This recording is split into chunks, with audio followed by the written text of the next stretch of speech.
Well, the Kennedy Center says it will not try to restore President Donald Trump's name back on the front of the building before early September as another legal battle over the venue's future takes shape. Just last week, the board of the historic performing arts venue voted to once again close its doors for a years-long renovation to add the president's name to its marble facade. Let's break it all down with ABC's Steve Portnoy. So, Stephen, good to have you here. New court filings just submitted last night. What else are we learning?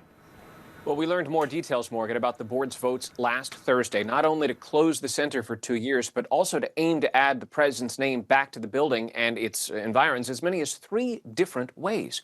First, on the closure, the filing says that the board voted 23-3 last Thursday to move forward with a renovation project that would take 2 years and cost roughly $285 million, most of it to be paid for by the congressional vote last year to set aside more than $250 million to repair and restore the center. Now, this filing says that an alternative was considered, a 4-year rotation of partial closures that a consultant warned might have hurt fundraising and harmed the Kennedy Center's reputation as patrons attended events at a construction site, essentially. Now, 3 members of the board voted against moving forward. All of them were congressional Democrats. One of them, Joyce Beatty of Ohio, has filed a lawsuit in this case. She objects not only to the closing of the center, but also the efforts to add Trump's name back onto the building. So you just laid out how we got here. What are the next steps at this point, Stephen?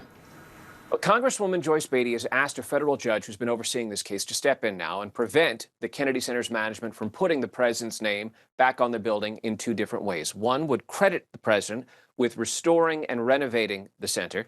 And then below that, the board voted that if a $100 million fundraising target is hit, the building would also say it's been endowed by the Trump Kennedy Center Fund. There was also a vote to name the plaza in front the Donald J. Trump Plaza.